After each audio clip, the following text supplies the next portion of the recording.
Pagi itu, gedung pencakar langit Jakarta memantulkan cahaya matahari dengan kilau yang menusuk mata.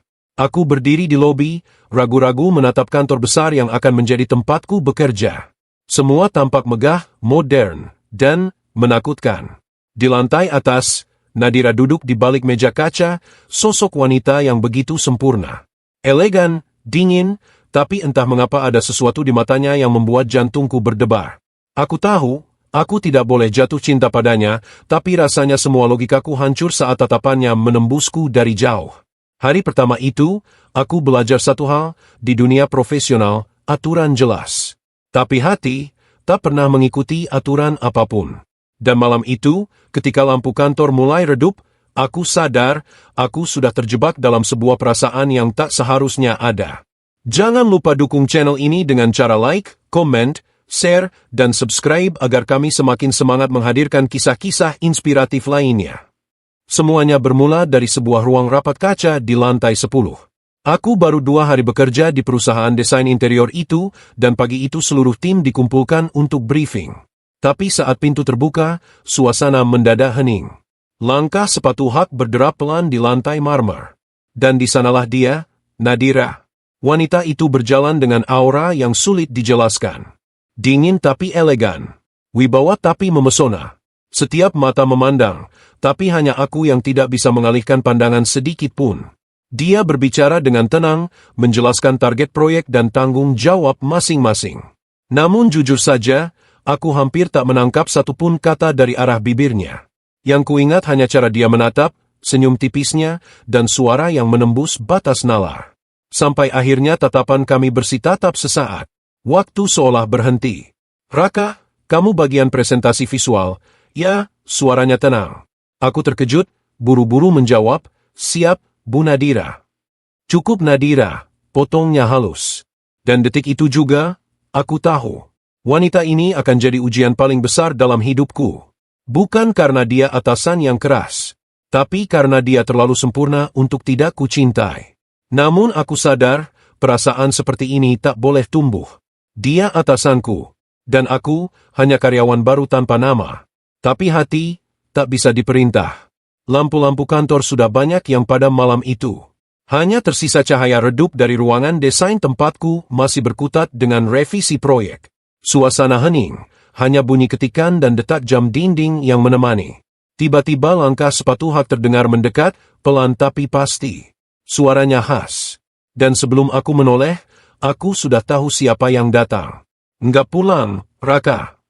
Suara itu, Nadira. Aku refleks berdiri. Masih ada sedikit revisi, Bu. Maksud saya, Nadira. Dia tersenyum samar, lalu berjalan ke arah mejaku.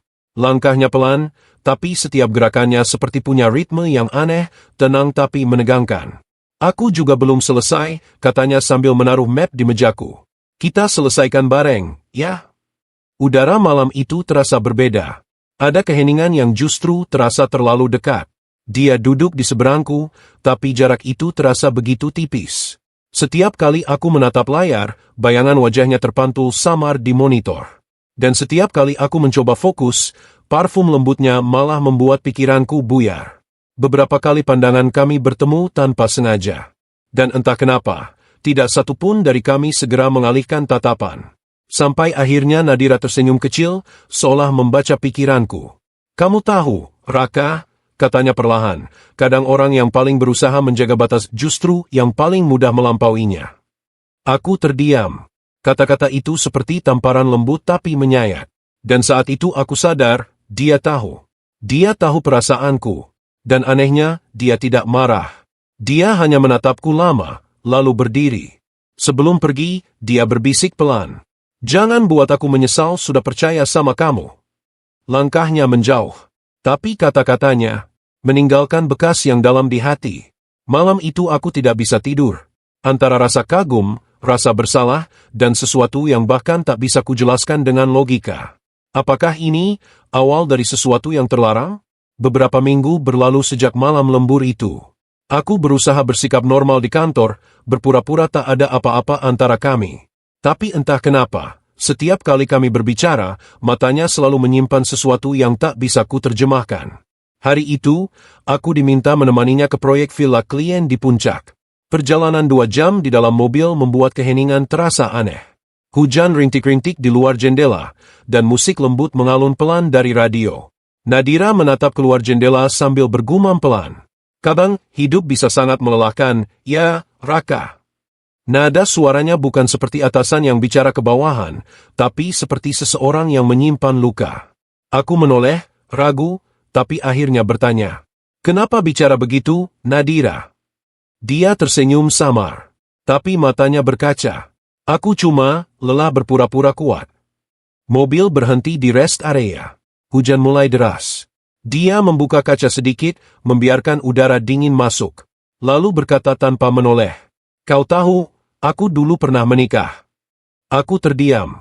Dia orang pertama yang aku cintai, tapi juga orang pertama yang membuatku hancur. Suaranya bergetar halus. Sejak itu aku janji, tak akan pernah jatuh cinta lagi. Cukup karir, cukup kerja. Cinta hanya menyakitkan. Aku hanya bisa diam.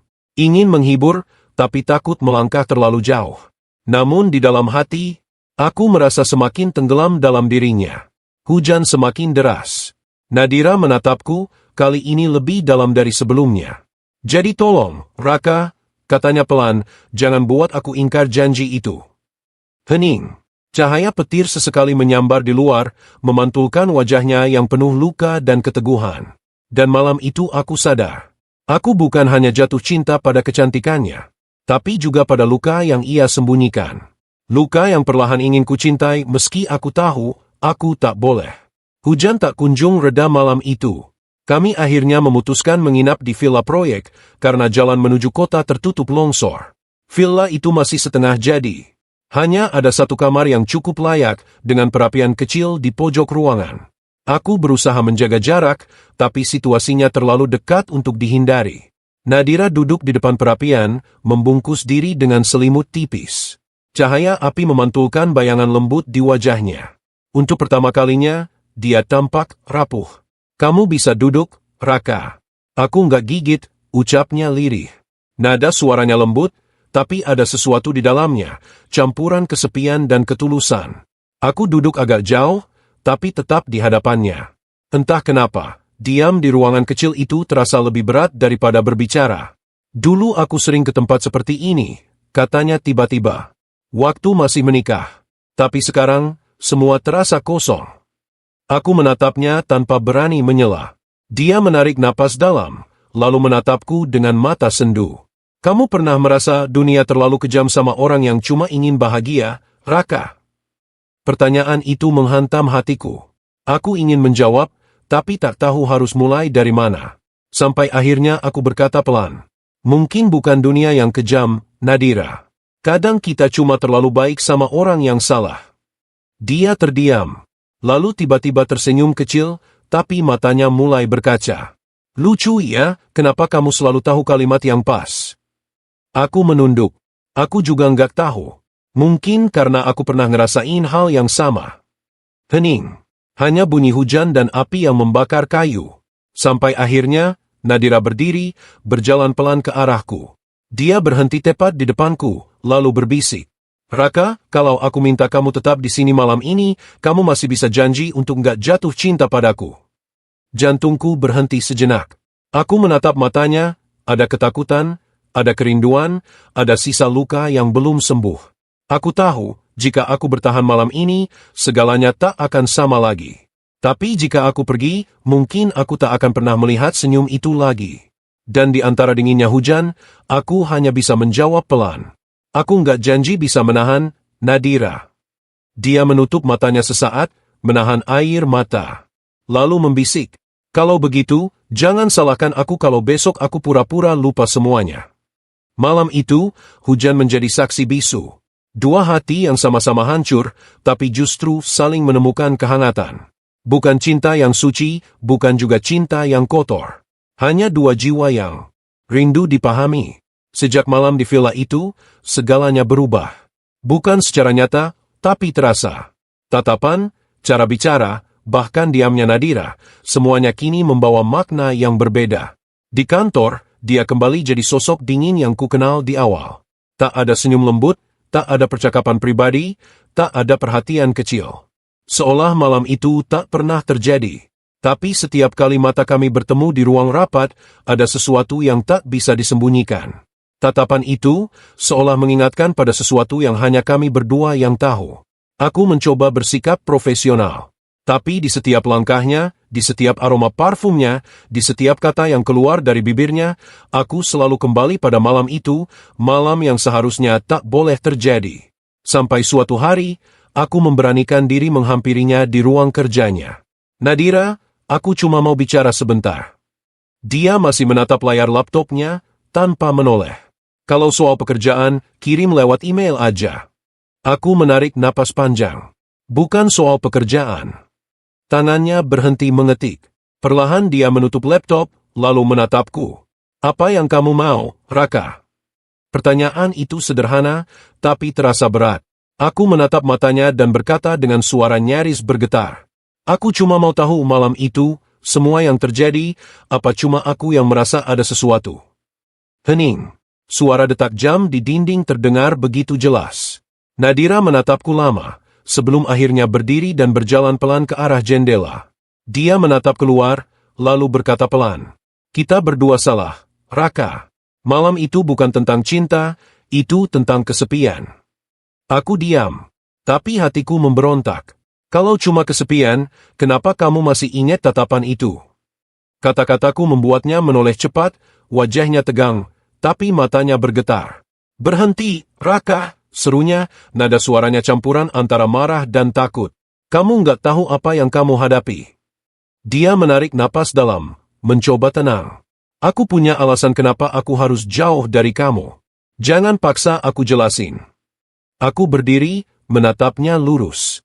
Kalau kamu pikir aku akan berhenti cuma karena alasan itu, kamu salah. Aku cuma mau tahu satu hal. Aku mendekat perlahan, menatap matanya dari jarak sangat dekat. Perasaan itu masih ada. Dia memejamkan mata, air mata menetes pelan di pipinya. Tapi saat kembali membuka mata, dia hanya berkata pelan. Kalau ia pun, apa gunanya? Aku tak menjawab. Dan kali ini, justru aku yang memilih mundur. Keluar dari ruangannya dengan dada bergetar, dan hati yang mulai tahu. Cinta ini bukan hanya ujian, tapi mungkin juga hukuman. Hari itu kantor terasa lebih sepi dari biasanya. Nadira tidak masuk, dan anehnya, suasana tanpa dirinya justru membuatku gelisah. Entah kenapa, setiap kali dia tak ada, ruang ini terasa kosong. Sore harinya, aku mendapat pesan singkat dari nomor tak dikenal. Kalau kamu masih ingin tahu kenapa aku menjauh, datang ke kafe di Jalan Melati jam 7 malam. Aku tahu siapa pengirimnya. Tanpa pikir panjang, aku langsung berangkat. Kafe itu sepi. Hanya beberapa pengunjung duduk dengan kopi masing-masing. Dan di sudut ruangan, di balik jendela berembun, dia duduk, Nadira. Tak lagi dengan jas kerja rapi, tapi dengan sweater abu-abu dan wajah yang tampak lelah. Aku pikir kamu nggak akan datang, katanya pelan saat aku duduk di hadapannya. Aku akan datang, kemanapun kamu minta, jawabku jujur. Dia tersenyum samar, tapi tatapannya kosong. Aku cuma mau kamu tahu, kenapa aku seperti ini. Kenapa aku takut. Aku diam, memberi ruang untuknya bicara. Dulu, aku menikah dengan seseorang yang aku kira cinta sejati, ucapnya lirih. Dia perhatian, hangat, dan selalu bilang aku segalanya. Tapi ternyata, dia juga punya segalanya di tempat lain. Suaranya mulai bergetar. Selama 2 tahun aku hidup dalam kebohongan. Aku tahu dia selingkuh, tapi aku tetap bertahan. Sampai akhirnya, aku hamil. Aku menatapnya kaget. Dia tersenyum pahit. Dan malam aku memberitahu dia justru pergi selamanya. Mobilnya kecelakaan di perjalanan pulang ke rumah wanita itu. Aku membeku. Hanya bisa menatap wanita di depanku yang kini menahan air mata. Sejak saat itu, aku berhenti percaya pada cinta. Aku kerja siang malam, ngelupain semua rasa, sampai kamu datang. Dia menatapku, kali ini dalam sekali. Kamu datang dengan semua kebaikan yang dulu aku inginkan dari seseorang. Dan itu yang menakutkan, Raka. Karena aku tahu, kalau aku jatuh lagi, aku bisa hancur lagi. Aku tak tahan melihatnya seperti itu. Pelan, aku menggenggam tangannya di atas meja. Nadira, aku bukan dia. Aku nggak datang buat ngambil, aku datang buat menemani. Kalau kamu luka, aku nggak akan tutup mata. Dia menatap genggamanku lama, lalu perlahan menarik tangannya. Jangan buat aku berharap lagi, Raka. Aku nggak sekuat yang kamu kira. Dan malam itu, meski kami duduk berdua di meja yang sama, rasanya seperti dua hati yang dipisahkan jarak yang tak terlihat. Dia pergi tanpa pamit. Tinggal aku yang duduk memandangi cangkir kopi yang mulai dingin. Sambil berbisik dalam hati, andai cinta bisa memilih, aku takkan memilih jatuh padamu.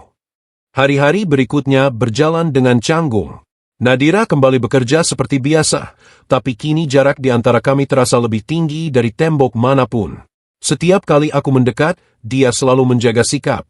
Namun setiap kali aku menjauh, matanya justru diam-diam mengikutiku. Aku tahu dia masih takut, tapi aku juga tahu, rasa itu belum hilang. Suatu pagi, proyek besar perusahaan tiba-tiba bermasalah. Klien marah besar karena desain presentasi salah kirim versi lama, dan Nadira harus menghadapi mereka sendirian. Aku tak tega melihatnya menanggung beban itu sendiri. Tanpa pikir panjang, aku datang ke ruang meeting membawa konsep baru, hasil kerja lemburku semalam. Aku revisi semua file, Nadira. Ini versi final yang seharusnya sampai ke klien, ucapku cepat. Dia menatapku kaget, kamu lembur semalam lagi? Kenapa nggak bilang? Aku tersenyum. Aku cuma nggak mau kamu disalahin sendirian. Seketika ekspresinya berubah.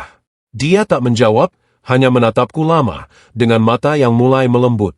Presentasi berjalan sukses. Klien puas, bahkan memuji kerja tim.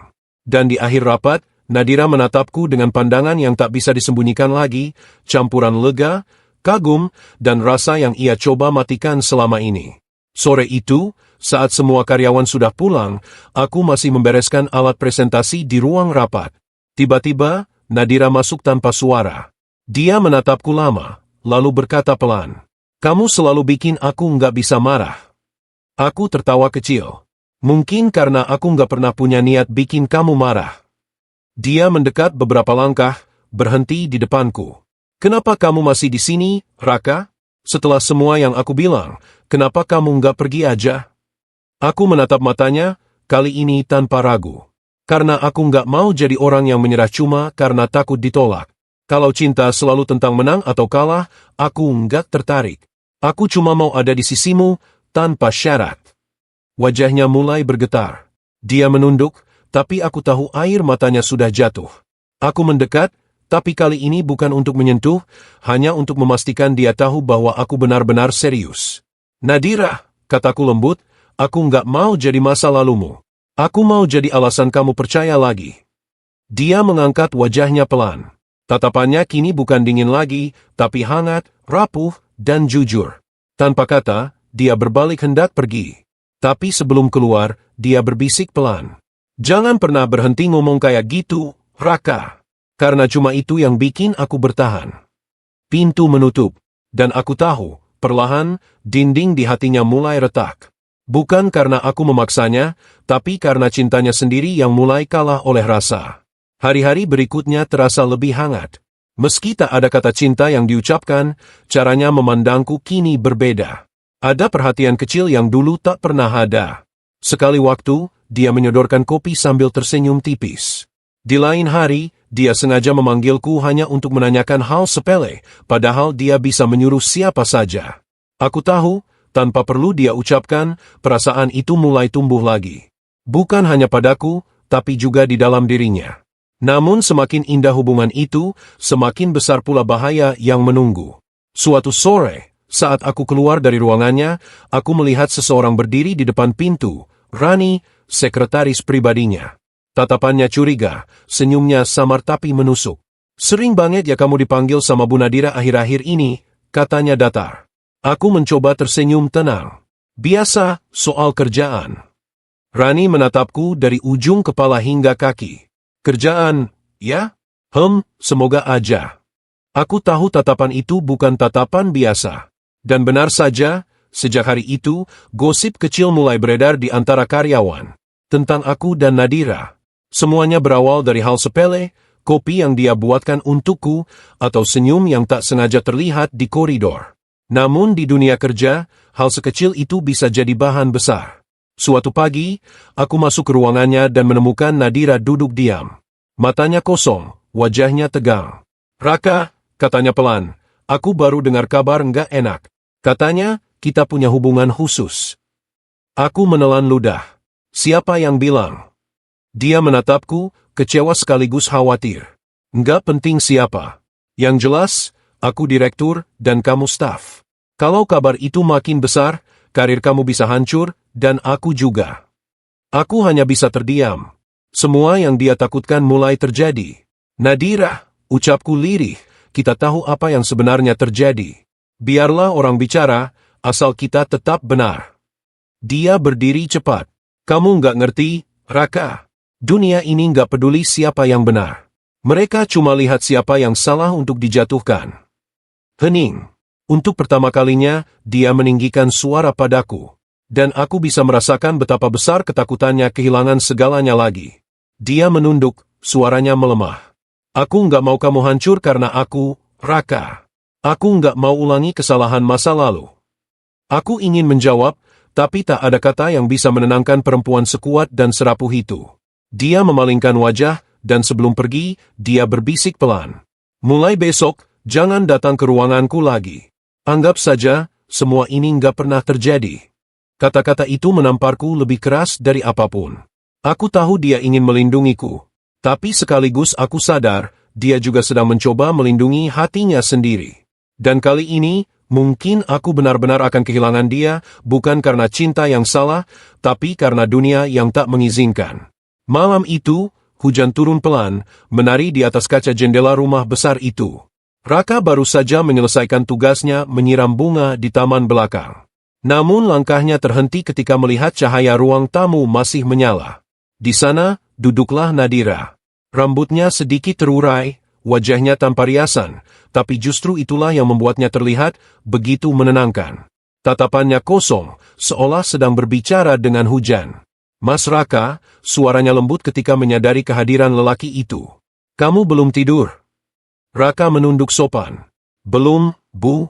Saya baru selesai beresin taman." Nadira tersenyum tipis, senyum yang entah kenapa membuat dada Raka bergetar. "Kamu rajin sekali. Padahal udah malam." Raka ingin menjawab biasa saja, tapi tatapan mata Nadira terlalu sulit dihindari. Ada kehangatan di sana, juga kesedihan yang samar. Campuran perasaan yang membuat Raka ingin lebih dekat, tapi juga takut terlalu jauh. Nadira menepuk kursi di sebelahnya. "Duduk sebentar. Hujannya indah malam ini." Raka ragu sejenak, namun akhirnya menuruti. Mereka duduk berdampingan, hanya terpisah jarak beberapa jengkal. Suara hujan menjadi musik sunyi yang menemani. "Mas Raka," ucap Nadira pelan, "kadang aku merasa rumah ini terlalu sepi." Raka menatapnya pelan. "Ibu merasa kesepian?" Nadira menghela napas. "Iya. Semua orang pikir aku bahagia. Tapi mereka nggak tahu rasanya hidup sendirian di tengah kemewahan." Kata-kata itu menampar hati Raka. Ia ingin bicara, tapi takut suaranya justru mengguncang perasaannya sendiri. Petir tiba-tiba menyambar, membuat Nadira refleks menoleh ke arah Raka. Seketika jarak di antara mereka lenyap. Wajah mereka begitu dekat, hingga Raka bisa merasakan hembusan napasnya. Waktu seperti berhenti. Hanya mata yang bicara. Dan di antara tatapan itu, ada sesuatu yang tak seharusnya tumbuh, tapi sudah terlanjur ada. Sadar akan situasi, Raka buru-buru berdiri. "Maaf, Bu, saya harus ke kamar." Nadira hanya menatapnya, tanpa kata. Namun tatapan itu, lembut tapi dalam, mengiringi langkah Raka hingga ia menutup pintu di belakangnya. Malam itu, Raka menatap langit-langit kamarnya yang gelap. Hatinya kacau. Ia tahu, perasaannya mulai melampaui batas. Dan ujian yang sebenarnya baru saja dimulai. Pagi itu, embun masih menempel di dedaunan taman ketika Raka mulai bekerja. Ia menyapu halaman dengan pelan, mencoba menenangkan pikirannya yang sejak semalam tak henti dihantui bayangan wajah Nadira. Tatapan mata wanita itu, lembut namun dalam, terus berputar di kepalanya. Tiba-tiba suara lembut memecah keheningan. "Mas Raka." Raka menoleh. Nadira berdiri di ambang pintu, mengenakan gaun santai warna krem yang menambah keanggunannya. Rambutnya diikat setengah, wajahnya tampak segar diterpa cahaya pagi. "Selamat pagi, Bu," ucap Raka sopan, berusaha menyembunyikan kegugupannya. Nadira tersenyum kecil. "Aku mau ke pasar bunga. Kamu bisa temani aku?" Raka sedikit terkejut. Biasanya Nadira pergi bersama sopir pribadi. Tapi kali ini, dia justru meminta Raka yang menemani. "Tentu, Bu, kalau Ibu nggak keberatan saya ikut." Mereka berangkat dengan mobil hitam milik Nadira. Sepanjang perjalanan, suasana terasa canggung di awal. Raka lebih banyak diam, takut salah bicara. Namun setelah beberapa menit, Nadira mulai membuka percakapan ringan. "Dulu waktu suamiku masih ada, kami sering ke pasar bunga bersama. Dia yang ngajarin aku merawat tanaman." Nada suaranya lirih, seperti sedang berbicara dengan kenangan. Raka hanya mendengarkan, tapi di hatinya muncul rasa iba yang dalam. "Kalau boleh jujur, Bu, taman rumah Ibu jadi indah karena Ibu rawat dengan hati," ucapnya pelan. Nadira tersenyum, menatap Raka sekilas. "Kamu terlalu baik, Mas Raka." Sesampainya di pasar bunga, suasana berubah lebih hangat. Nadira berjalan di antara deretan bunga, menatap setiap warna dengan mata berbinar. Ia tampak begitu bahagia, sesuatu yang jarang terlihat di rumah besar itu. "Mas Raka, bunga ini cantik, ya?" katanya sambil mengangkat pot mawar merah. "Iya, Bu, cantik sekali," jawab Raka cepat, tapi matanya justru menatap Nadira, bukan bunganya. Nadira menoleh, bibirnya melengkung nakal. "Bunganya, atau aku?" Raka tersenyum gugup, menunduk. "Dua-duanya, Bu." Nadira hanya tertawa pelan, tapi rona merah di pipinya tak bisa disembunyikan. Ada kehangatan baru di antara mereka, yang bahkan tak perlu diucapkan. Dalam perjalanan pulang, Nadira diam lebih banyak. Tapi ketika mobil berhenti di halaman, ia menatap Raka dalam-dalam. "Mas Raka, kalau suatu hari aku butuh seseorang untuk sekadar mendengarkan, kamu mau jadi orang itu?" Raka menatapnya, mencoba menahan debar di dada. "Saya selalu siap, Bu. Tapi saya takut, nanti hati saya nggak kuat." Nadira tersenyum samar, lalu melangkah turun tanpa berkata lagi. Tapi dari sorot matanya, Raka tahu, senyum itu menyimpan sesuatu yang lebih dari sekadar rasa terima kasih. Dan sejak hari itu, batas antara tugas dan perasaan mulai kabur. Hari-hari setelah itu berjalan seperti biasa, tapi suasananya tidak pernah sama lagi. Setiap kali Raka dan Nadira berpapasan, tatapan mereka selalu saling mencari, meski keduanya berpura-pura tak peduli. Namun semua berpuncak pada suatu sore.